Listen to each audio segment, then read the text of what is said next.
sit back and stay It's a Joe while Shelley. and listen. Bro, why happened to Joe Shelley, bro? What the fuck? Bro, being the game director of Diablo 4 is giving him like a bunch of gray hairs and shit. What the fuck happened, dude?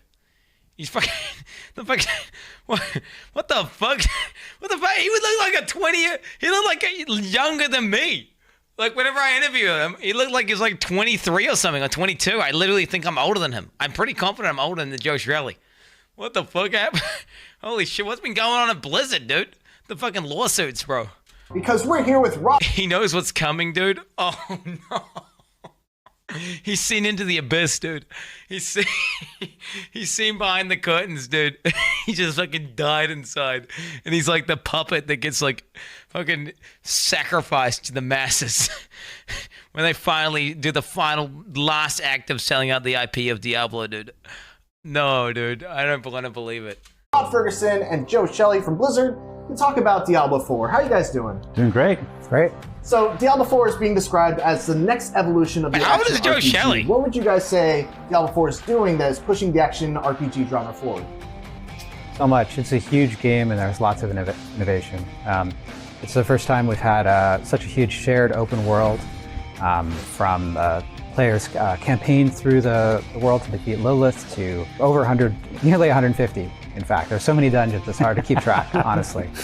Yeah, I think for me too, beyond the sort of the shared open world aspect of it, is just one of the big design pillars, like Joe's game director. Che, he's introverted. I've met him in real life. He's a very introverted person. He's not he's not depressed, like, or whatever. This is more like his manner. Like whenever I went to dinner with these guys, like because I chat, yeah, I've hung out with these guys, all right, as part of the Diablo squad, okay, bro. All right, no, he's just an introverted dude, okay. Director is really pushing this vision around player choice, you know, and the idea that not only can you, previous Diablo games, you were the barbarian, and now you can be any barbarian. You can create your own backstory in the sense that you have your own customization, the depth of skill choices that you have. It's a non-linear story, so you can play it out of order. It's an open world that you can explore any way you want to. You can choose to play PvE and PvP. You can choose to play alone or with others. And so everything we're doing is really focused on choice. I think that's something that really pushes the genre forward. Speaking of the barbarian, you just revealed the Necromancer. So what made you guys decide to revisit this class and make it a character that people get to play right out of the gate? Because Necromancer is typically a character that has been introduced in expansions. What's this guy doing? The Necromancer is a class that works so well with the Diablo gameplay. And when we're approaching Diablo 4, we really wanted to make it a combination of all the experiences that have come before, whether it's, you know, the returning to darkness that we saw in Diablo 1, a lot of the really crunchy mechanics that you could get into in Diablo 2, and our revised Paragon system, which is Captain Diablo 4, is a great example of that. To, you know, the really frenetic... Wait. Which is Captain Diablo 4. In Diablo 2, and our revised Paragon system, which is Captain Diablo 4, is... Well, the revised Paragon system, which is capped in Diablo 4. So wait, actually... That sounds good. So did he just confirm cap paragons? Because we hadn't heard about a cap until now. So that'd be nice if there's a paragon cap and there was a finite amount of points where you could actually kind of choose a build. As long as it takes like, you know, paragon capping takes like the same amount of time, kind of similar to like how long it takes to get to level 100 in PoE, right? Kind of thing. And there's, you know, like I'll be down for that. Like, and then you get to like customize your character, like, you know, based on how you want to build it. That sounds kind of cool. Oh, did he say kept though? Did he just say kept? Oh, fuck. A great example of that. To, you know, the really... Don't make it +5 main stat farming infinite in-game grind where you just get fucking extra damage. I swear to God, bro, please. Put CC on. Do you guys want CC on? I can put CC on. Frenetic and... we get back a bit? Into in Diablo 2, and our revised Paragon system, which is Captain Diablo 4, is a great example of that. To, you know, the really frenetic and faster-paced action combat of Diablo 3. We've made innovations across the board, but when we're looking at the classes, we wanted to make sure that we were hitting those classes that players have loved throughout the franchise and always want to experience. And Necromancer is front and center. Yeah, and it really speaks to that idea of the return to darkness that Diablo 4 represents, that idea of the tone of D1, as Joe just talked about, that idea of working with the occult and dark magic and summoning the undead, and so it really leans into that feeling of it. And it is such a favorite. It's personally my favorite, and so I'm excited to be able to get, and not only is the Necromancer you kind of know and love from the previous games, but it is actually quite a bit different, and so those differences are what makes it really. Why do they need to have that weird corpse animation after every time they kill an enemy? Like, surely you can just use the corpse. Surely they can just let the corpses persist on the ground, and then you just can see there's a corpse there because there's a corpse there. Like, I don't know if you guys are noticing that. Like, every time he kills a bear.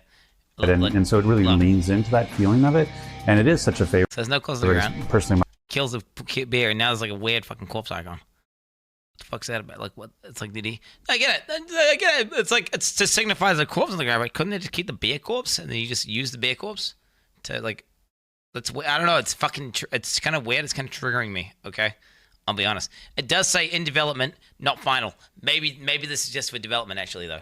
My favorite, and so I'm excited to be able to get, and not only is the Necromancer you kind of know and love from the previous games, but it is actually quite a bit different, and so those differences are what makes it really exciting for D4. Well, let's jump into those differences, because there's been different variations of the Necromancer all throughout the history of Diablo from 2, 3, and Diablo Immortal. What would you say are the main differences of the Necromancer class in Diablo 4? When we talk about player choice, which is so important to Diablo 4, one of the things that we really wanted to do is introduce a unique class mechanic for each of our 5 classes, so that the experience of playing one class is totally different from the experience of playing another class. And the mechanic for the Necromancer is the Book of the Dead, which allows you unprecedented control over your army.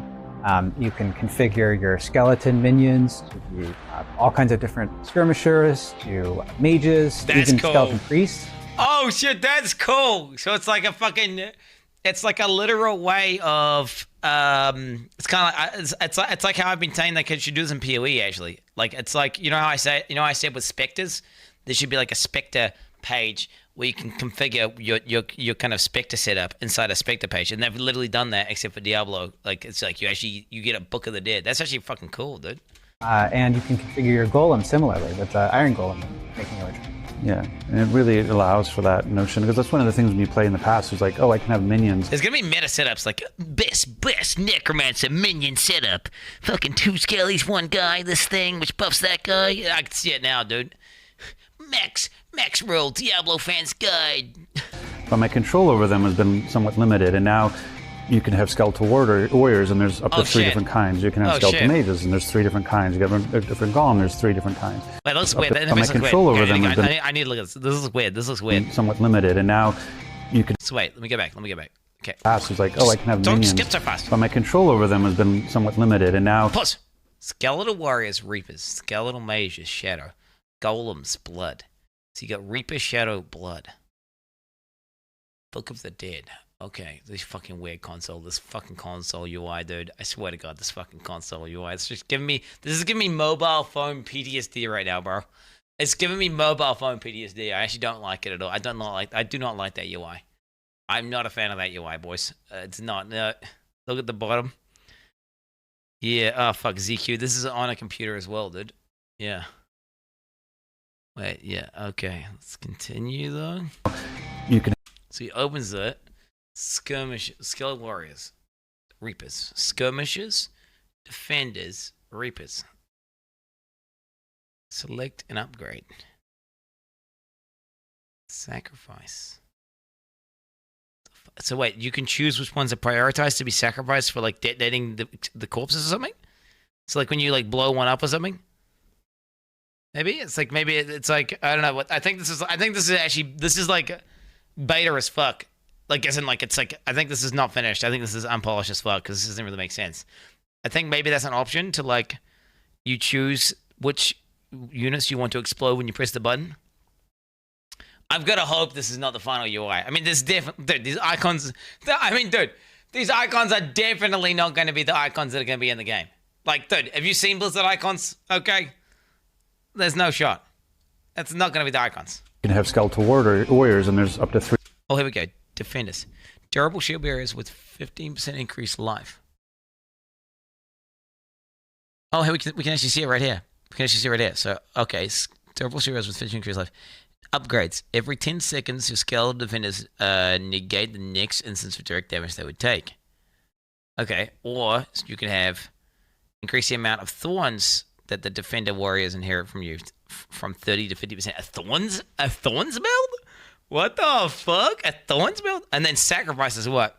You gain 15% non-physical resistance, but you can no longer raise skeletal warriors. Oh, I see. So it just means you can't use those warriors. So you lose the ability to use... Wait. Oh, I see. So there's 3 different sacrifices. So you could sacrifice Skirmish. It would probably give you an offensive buff. You could sacrifice Defenders. It would probably give you a defensive buff. And you could sacrifice Reapers, which would probably give you a buff to your minions. Right? That's how it'll work. So it's like it's a lock pet sack. Yeah, okay. 3 different kinds. You can have skeletal mages, and there's 3 different kinds. You got a different golem, there's 3 different kinds. Oh shit, cold. What is the skeletal mage is cold? Chills and fears the enemy. Each time your cold mages damage enemies with their primary attack, you gain 2 essence. I guess it's just the juice that you use, the blue juice. Enemies who are frozen or damaged while frozen by a cold mage's primary attack and made vulnerable for 3 seconds. We'll define vulnerable, dude. Can we press Alt to see what vulnerable does? Sacrifice. You'll deal X 15% increased damage to vulnerable enemies, but you can no longer raise skeletal mages. Oh shit, what the fuck? So I'm guessing that's 15% increased damage. Okay. Sure with a shot. And so how you choose your playstyle, do I want to play aggressive, do I play defensive?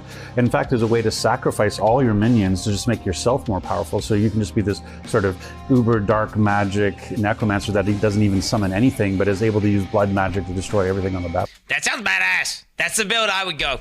That's literally the build I would go. I'll be the Uber build. Dude, that's my favorite build in Diablo 3, is the fucking, the Giga Blood Scythe guy. Who just like fucking slashes cunts up, dude. It just turns him into a melee. Battlefield. Amazing. Oh my god. You touched upon it earlier, but let's jump back to it. Tell us about character customizations. Will players have unrestricted options for character customization right from the start? Or is it something that they can unlock new features that they can then adjust their characters while they're playing the game? Yeah, so, in Diablo 4, we think of your class more as a vocation that any person could do, potentially. And we wanted anyone who's playing the game to be able to create a character that either represented themselves or represented who they wanted to be in the game, and then match and use that character to... I want to be a paladin, okay? Joe, I want to be a fucking paladin. God damn it, when's the paladin batch? Where's the paladin DLC? To represent the class that they choose. So you can create really anyone you want to look like.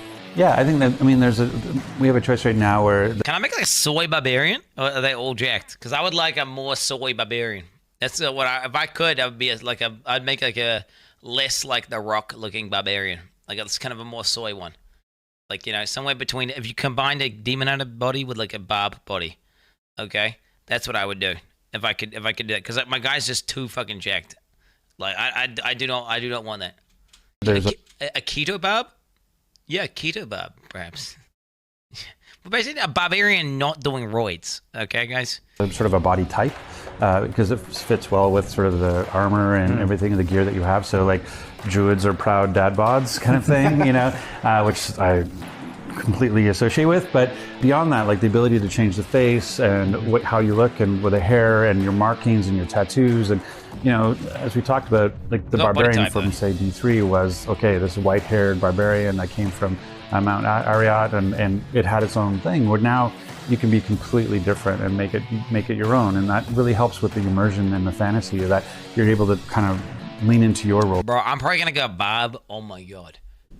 Hear me out, chat. Hear me out, chat. A Bob, okay? Full bleed. Two-handed weapons, full bleed. Giga dots, huge dots. Fucking bleeding cunts out. The PvP, leap on your ass. Fucking bleed. You're like, what the fuck? Like teleport away because you're a little soy cuck wizard. What the fuck? Dead. comfortable playing and what you want to be as a barbarian or as a necromancer. So Diablo 2 and 3 followed this act structure that was pretty integral to those games. And in each act, you'd have like a home base that you could return to with town portals and the wilderness area that sprawled out and had different waypoints that took you to different spots. How does this change with the move to open world design? Yeah, it took us a while to figure out how town portals should work, actually, in a big open world, but we figured it out.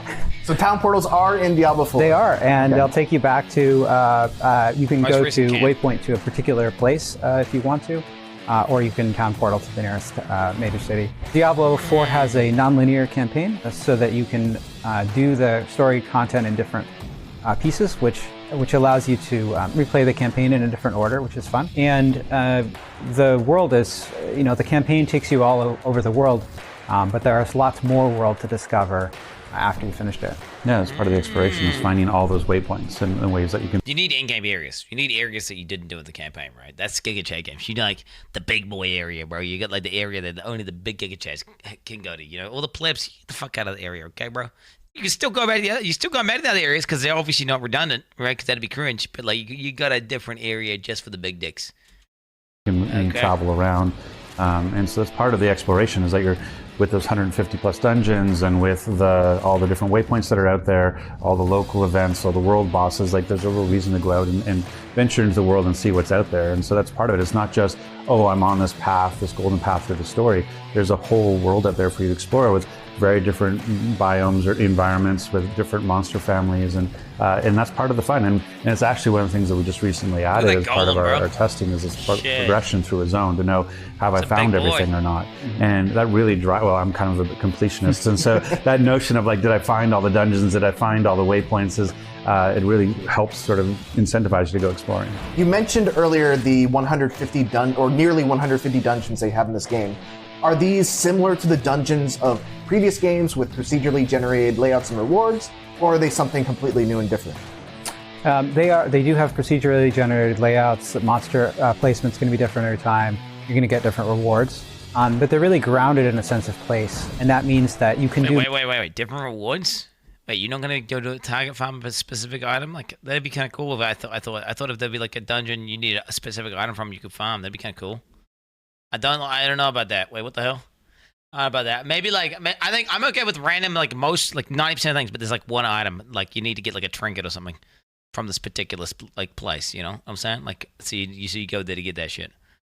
You know what I'm saying? Maybe do more planning about how you're going to tackle them, which really becomes important when you get to the end game and you start to get into nightmare dungeons. In the nightmare dungeon system, you can get these keys, sigils, that allow you to upgrade a dungeon out in the world to become a nightmare dungeon, granted additional affixes and powers.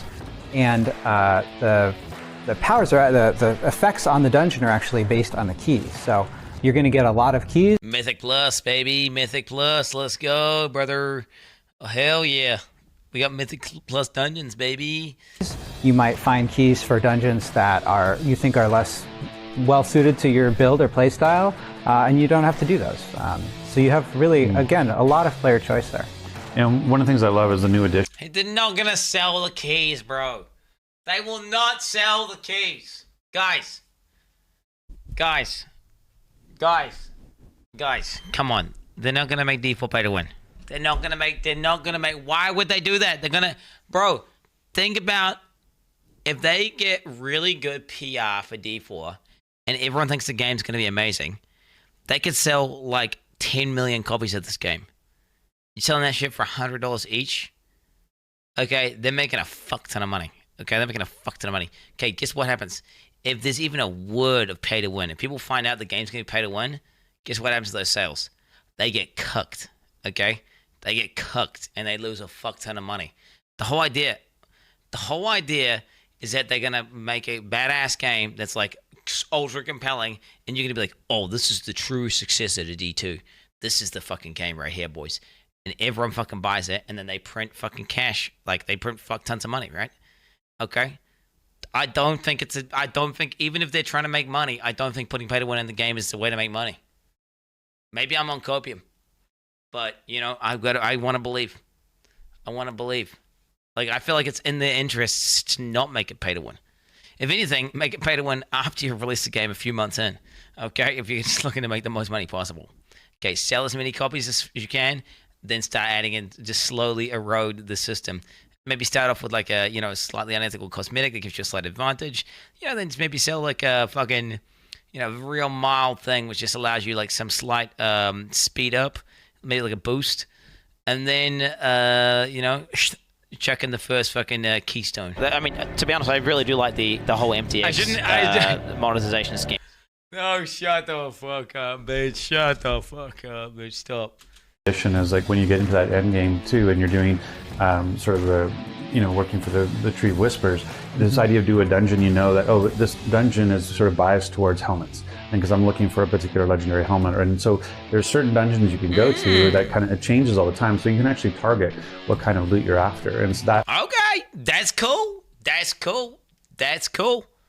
That's cool. I like that. I like targeting. I like it when you like you have more agency over what kind of thing you're trying to find, instead of just being like, well, I hope this item fucking randomly drops, dude. Like, you know, it's like I like it. Like that's what makes farming bosses in Path of Exile satisfying, because you know there's a chance that they're going to drop it.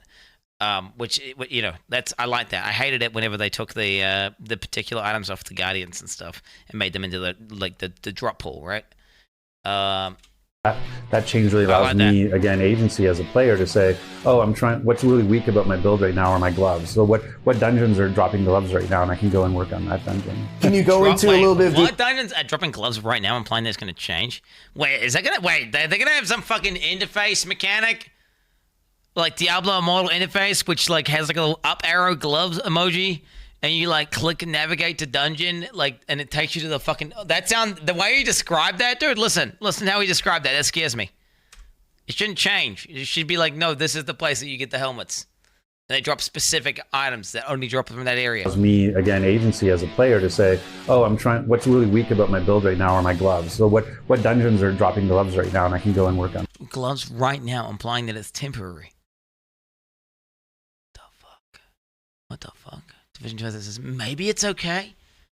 As long as you go to a board, as long as you fucking physically walk into town and there's like a fucking board, like a bounty, as long as it's like you don't like open your options and there's like under the achievements and it's like, there's an up arrow glove emoji. As long as it's like implemented into the game where it's like, hero, we need you to go to these specific dungeons, and it's like, you know, bonus reward fucking down the bottom, like, you know, some shit like that where it's implemented in the game in a way that doesn't like completely like ruin my immersion with some fucking weird artificial system designed to fucking addict you to the fucking game. I hope it's like, you know, daily dungeons. Oh shit, brother.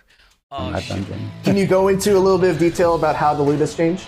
Yeah, you know, as you said. You know what? It's funny because like after playing Diablo Immortal, I would like not even be that sad if there was Diablo fucking daily dungeons and shit like that, and like as long as it's not ultra giga pay to win, right? Like fuck, dude, I'll take a fucking WoW, World of Warcraft, like Sunwell Plateau dailies over Diablo Immortal, okay, bro? I will literally take World of Warcraft fucking Sunwell Plateau dailies. To be fair, I actually had a lot of good time, even though those dailies suck dick, doing the same fucking 10 quests or whatever.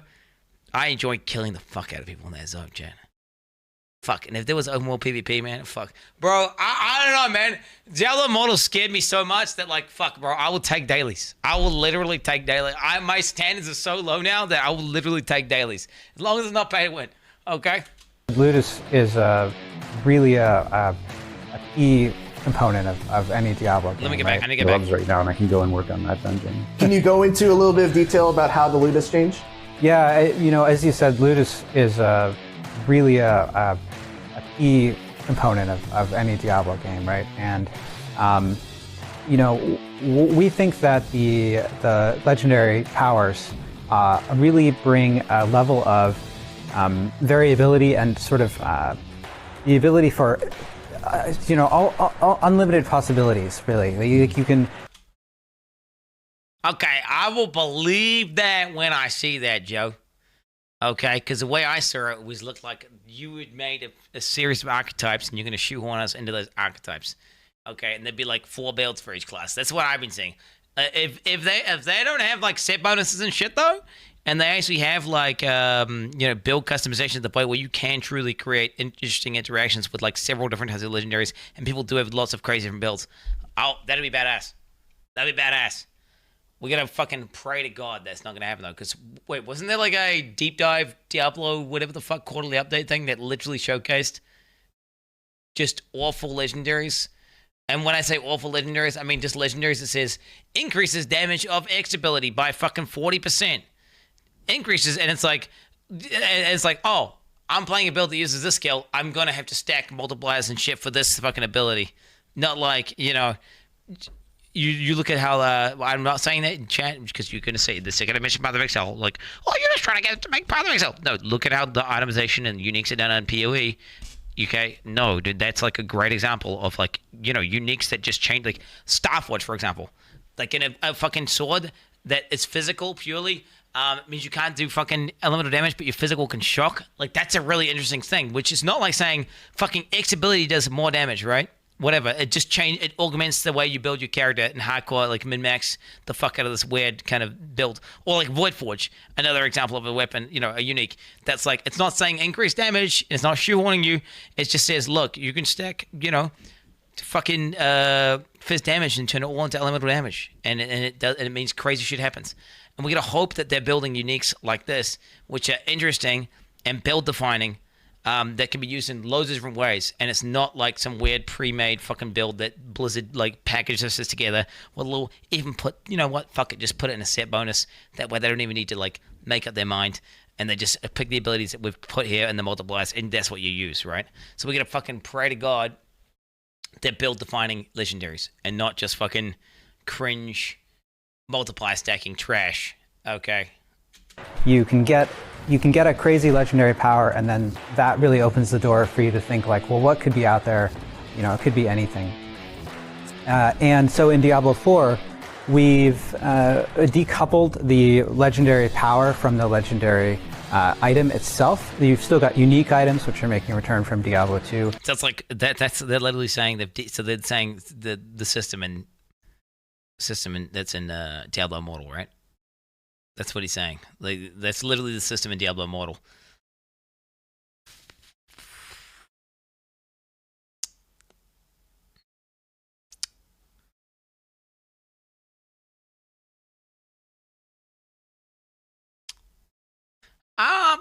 Okay, that system in Diablo Immortal. Let me think. No, to be fair, I've been using it. I've been switching it. When I go PvP, I exchange all my essences and I change my build around.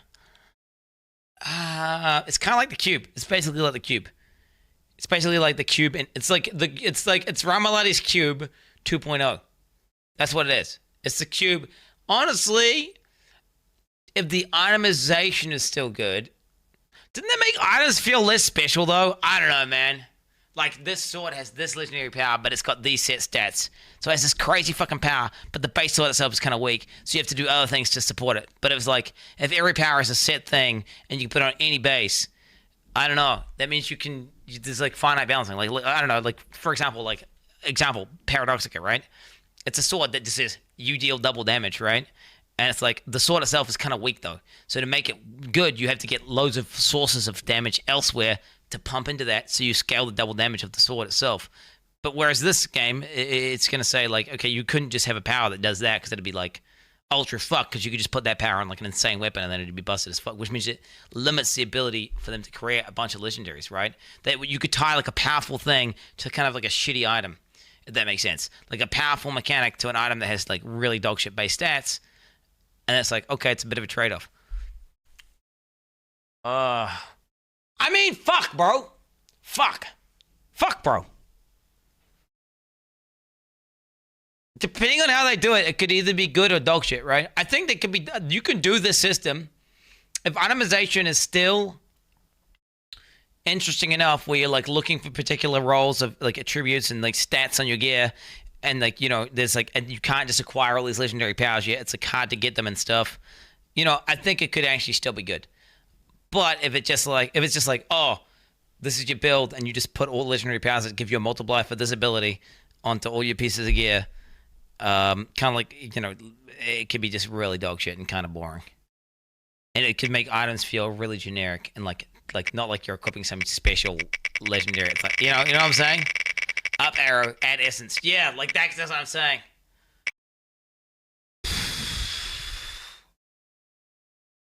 Fuck. Fuck. No, the gameplay's gonna be so good though, bro. Do you know what, chat? Do you know what? I'm kind of already going in. My expectations are, honestly, chat, that the itemization, okay, and the character customization in Diablo 4 is gonna be kind of dog shit. But I'm just praying to God it's gonna make up for it with good PvP, and good endgame and good like replayability, right? Like that's what we gotta hope, and like just a really well polished game. Like, because let's be honest, like they're probably going to go in with attack and defense. They're probably going in with attack and defense. It's probably going to be kind of dog shit. But I feel like you can make up for it with just making a really good game, whatever. Any chance for a refollow? I had 15k into D in Diablo Immortal, and I literally sucked your guy's dick for 2 hours after the announcement. I still hate women though. We're going to need you to hit 30k and prepare a supporting tweet for when we announce level boosts and character resurrections. The woman thing is not an issue. Okay, that's not funny, dude. That's not a real tweet. All right, guys. Okay. Fuck. Yeah, okay, whatever. Let's continue, guys. I do think that the game potentially the systems could work out, and they could randomly like fucking pull a fucking, what do you call it? Like there's a word I'm looking for here. They could randomly do pull out a miracle out of their ass, and it could actually, all these systems they're talking about, bro, sick itemization, sick agency, sick character customization, actually randomly could be good. But my expectation is that it's going to be pretty fucking generic and bland in terms of that respect.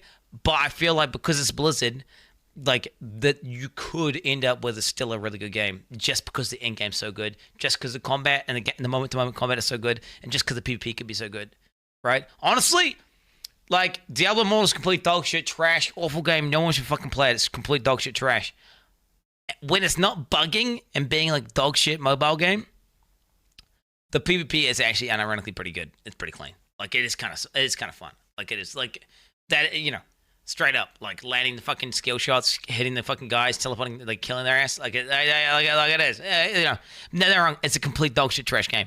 But you know, imagine D4 game actually designed for consoles and computers. Like after, like the consoles mainly, but then computers, right? Fuck. It could be sick. They could have nice as fuck PvP. Like, I mean, chat, ask yourself this question: is the PvP in this game going to be better than the PvP in Diablo Immortal? It's got to be, right? It's got to be. Like one's dog shit mobile game. Well, imagine if the PvP is actually kind of a phone game, because the game that they literally reskinned actually had genuinely good PvP because it was like a game made in Asia and they randomly like PvP a lot. So maybe the PvP netcode and all that shit is actually really good.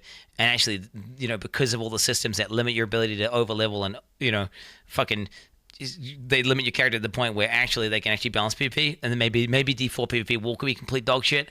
Because the fact that, you know, it's not some other game being reskinned, and you end up just one-shotting your run. We'll have to see. That really ground that. This item has this legacy and this special power associated with. But for legendary items, the powers can roll on different items. And, in fact, you can... Wait, go back. Item has this legacy and this the legendary item itself. You've still got unique items, which are making a return from Diablo 2, that really ground that. This item... Oh, wow! I did a fucking 20-minute rant on, like, items. I did a 20-minute rant on items, like, you know, specific items that do unique things that are build... Wow! Okay. So, wait, uniques are going to exist alongside legendaries. Oh, wow. Okay. There we go. Holy fuck, shut the fuck up. Let me ban this fucking moron 1 second, shit.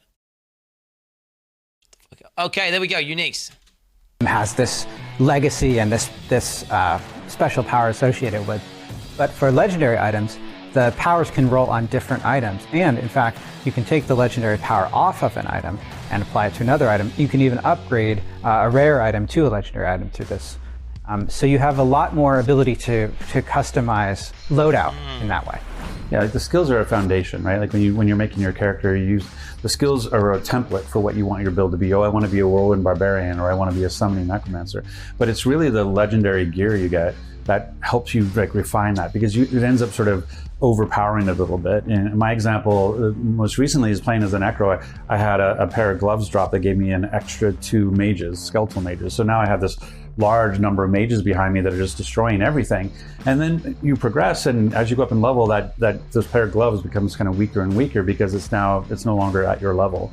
And in the past, you'd have to sort of get rid of those gloves, lose those 2 mages, and go, okay, my build isn't what you just extract it and put it in the cube, bro. Okay. What I wanted it to be anymore. Well, now in Diablo 4, you can go to the occultist, you can extract that power off those gloves, get another legendary at your level, and put it onto that. And so then you can carry that in your build forward. Oh, so it's actually the essence itself is an item. So it's not like you extract it once and you get the power forever. You have to like collect the essence. Interesting. Okay, so you have to store. It's like a little. It puts it into an item form. Interesting. Even longer, and you can actually sort of like put all these affixes or all these powers into your stash. So you're like, oh, I may not need it now, so I'll extract it and put it in my stash for later, because maybe my build will change. That's way cooler being itemized than being some interface element where you just unlock it permanently and then you just like spam put it on whatever gear you want. That's actually kind of cool. That's actually kind of cool, and it'd be even cooler if it destroyed the item that you took it off. It'd be cooler if it just fucking destroyed the item. Just fucking, it's like fucking vows it, like fucks the item up. You know what I'm saying? Change as I play, but there's a little bit of restriction. You can only pass it on once, so you can't just sort of keep that power for the entire time. But that ability to make a build and hold on to it for a little bit longer, and the fact that never before have you been able to take a yellow or what we call a rare item and turn it into a legendary by putting a legendary power into it, like that fundamentally changes how loot works. That's so good to hear. One of the things that I think really stands out in the trailer that you guys just released are world bosses. Can you talk about what exactly goes into a world boss, how there are a bunch of different players that all populate in the same world? Just kind of go over what world bosses are all about. Yeah, absolutely. New gameplay. World bosses are one of the most exciting things that we've added to the world. I mean, alongside strongholds where you get to actually transform the world. Right. But in a world boss, we pull the camera out farther so you can see other players in combat with the boss, and we make these enormous bosses that, even though we've pulled the camera out, fill the whole screen, and they're just wreaking havoc everywhere. You can see the treasure beast in the video we just saw, who's one of our 3 world bosses at launch, and they appear in the world on the map, and players can congregate. They're notified that a world boss is going to show up. Players can congregate. You don't have to be explicitly grouped or in a party. Do you know what? Wait, you know why it looks so cool? Do you know why it looks so cool? I found out why it looks so cool. They're notified. So look, generally speaking, in a game, when you have a world boss like this where it's got an item or some shit, as the boss would rotate to like target someone, the item would just unnaturally slide across the ground, right? Look at the physics of the box as he moves around and shit and hits players. Look at that. This is something small that you wouldn't notice, but I found out that's what it is. Look. Notified that a world boss is as he turns, he like yanks it. You don't have to be explicitly grouped or in a party with anyone. Look at it. You'll just see other players there, and you'll all work together to take down just kind of like a giant monster. Can you talk a little bit about That's really cool. That's really cool. How PvP is going to be different in Diablo 4 compared to previous titles? Yeah, absolutely. So we knew that we wanted to bring PvP back in Diablo 4. There's so many players that have fond memories of getting players' ears in Diablo 2, and we wanted to recapture that experience.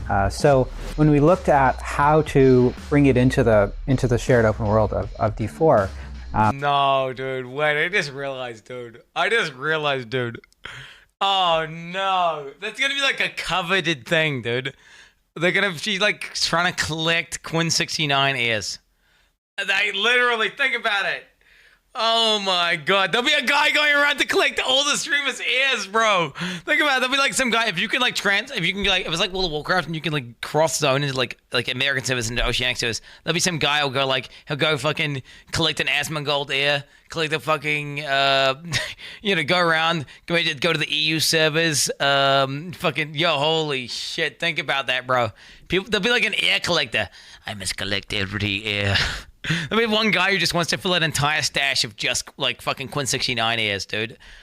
Except you'll just get farmed and you're never going to get any. And it's going to be literally impossible for you to get it. Because I'm going to play the shit out of this game, chat. Do you understand? I'm going to play this game so degenerately. Whenever this game comes out, I'm doing a fucking 5-month subathon. Okay? Literally ultra degen, mega, giga, like fucking, I'm going to buy Adderall. I'm going to start doing Adderall. Like, it's going to be crazy. It's going to be crazy. Like, you have no idea. I'm going to be so fucking over-leveled. I'm going to be so over-geared. I'm going to be a literal fucking raid boss, homie. Okay? When I get it back out, dude, like, to the real world, like, my kids aren't even going to recognize me. Okay? Do you understand me? That's how degenerate I'm going, bro. We settled on an approach of defining some areas of the world that are these fields of hatred that are affected by Mephisto's influence. Bro, Bob looks sick. And when you go into one of these areas, you are... We tell you that Stunning you build. are at risk of being attacked by other players. There are both players and monsters in these areas, so it's there's some opportunity to fight monsters or fight players. What are these red things on the ground after you kill the players? What are those? This is health glows? What are those things? Wait, that PvP looks kind of... That extended PvP footage. Let me just go back and look at that again. Did that look to recapture that experience. So when we looked at how to bring it into the shared open world of D4, we settled on an approach of defining some areas of the world that are these fields of hatred that are affected by Mephisto's influence. Wait, because everyone's going to dash. And when you go into one of these areas, you are... We tell you that you are... at risk of being attacked by other players. There are both players and monsters in these areas, so it's there's some opportunity to fight monsters. So that's like, these are like dead players after you fucking kill them. Like, you kill them and this weird like ghost thing comes out. And then this fucking red, what the fuck are these red things? Or fight players, and you can have engagements where you're fighting some monsters and a player jumps you. There's a lot of really different organic things that can emerge there. So when you're in one of these areas, you can get access to this special currency, these shards of hatred that you can exchange for exclusive, cosmetic rewards that you can show off your victories. Cosmetic rewards. Interesting. So it's not for power. Thing is, if they did it for power, because think about it, people would just exploit it. They'd be like, hey, dude, let's farm each other for like 10 years. Let's just sit here in this zone just farming each other for loot. So it makes sense that, they would make it. Then there must be a cooldown on how often you can kill the same person, right? Like, and get a reward from them, right? Otherwise, the people are going to do that shit. But in order to exchange them, you have to purify them first. And the purifying process takes place in this zone. Other people are notified that this is happening, and so you're in danger during that time. And if you're killed, you can lose your shards there. So there's a lot of interesting risk and reward dynamic. And then finally, you touched upon it a little bit earlier with like the Paragon system and the Nightmare dungeons. But what is waiting people in the end game? Can you break down kind of what's in store for people in the post game? Yes. So we know that a Diablo game shouldn't end when you complete the campaign, and the end game is a really important thing. That's where it should start, bro. We wanted Diablo 4 to have Endgame available at launch, and so we've been working to make sure that the Endgame systems are robust and that there's a good variety of them. Rod mentioned the Tree of Whispers, which sends you on missions all around the world. These missions show up on the map. You can complete these whispers for additional rewards. And those also give you access to the Nightmare sigils that I mentioned earlier. Those will take you into Nightmare dungeons, which is kind of a take on it's sort of the Diablo 4 take on Rifts, right? As people think about what the endgame was for Diablo 3 and Greater Rifts, like Nightmare dungeons are kind of a version of that, yes? All right, well, Rod, Joe, thank you so much for your time. Diablo 4 releases in 2023 on PC, Xbox, and PlayStation. And thank you guys so much for watching. And as always, for everything else, keep it here on IGN. Because he is God Gamer.